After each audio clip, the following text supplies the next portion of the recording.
It's time for the no half-step in hockey coverage, so let me deliver the goods. It's operation number 690 for the Renegades of Puck. That is right, show number 690. And at this moment in hockey history, the Nashville Predators currently find themselves in 6th place in the Central Division after 30 games played on the season.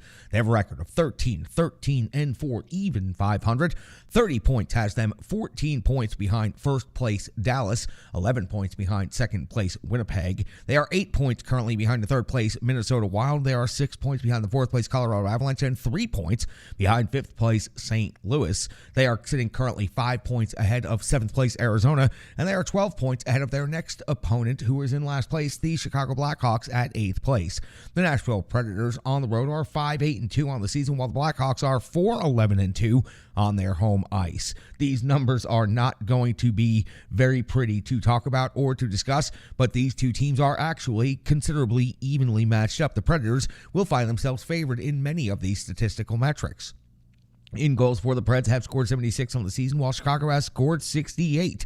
-17 is Nashville Predators goal differential, and the Chicago Blackhawks at -48 is easily the worst in the division, and they are pacing for the worst in almost everything in the entirety of the league. It's the first time these two teams have met this season. They'll meet 2 more times after this, 1 more time in Chicago on March the 4th, and 1 time in Nashville at Bridgestone Arena. That'll take place on March the 16th. For the Nashville Predators, once they wrap up this 1-game road trip to Chicago, they'll be back home to face off against the Colorado Avalanche, and then Tuesday they will take on the Dallas Stars. Then they will wrap up the year in Anaheim on the 30th and Vegas on the 31st, and start 2023 back on home ice against the Montreal Canadiens on the 3rd of January. Now, for the Nashville Predators, the injury situation is actually starting to improve, with Carrier getting back in the lineup and Luzon now getting back in the lineup. McDonough is the next up to get back in the lineup. He is expected to be back any game now. Borowiecki on injured reserve. We still have no time frame or timetable for his potential return this season.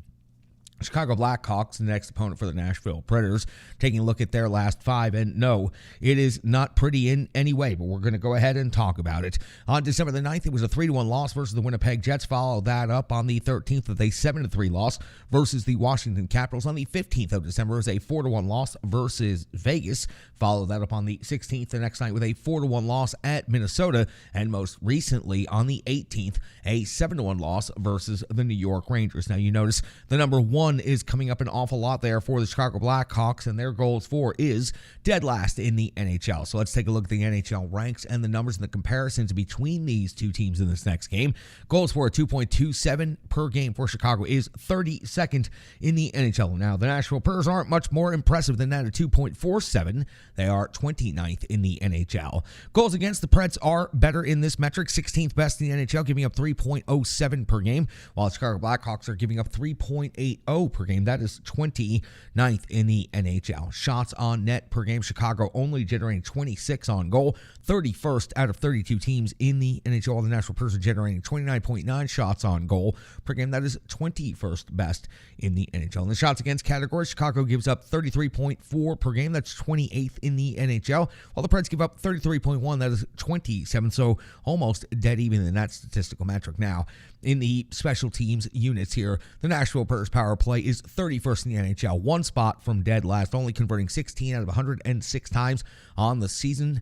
15.1% is their conversion rate. Chicago has the 15th best power play in the NHL, right there in the middle of the league. They've converted 21 times out of 92 opportunities. 22.8% is their conversion rate. The Preds have the better penalty kill unit, rated at number 22. 25 power play goals against in the season, have killed off 76% of their penalty kill time shorthanded. For the Chicago Blackhawks, they're rated 27th in the NHL. They've given up 27 power play goals against on the season. Their penalty kill rate is 71.3%. Now, this is going to look like a very balanced matchup when you see the statistical matchup between the individual players.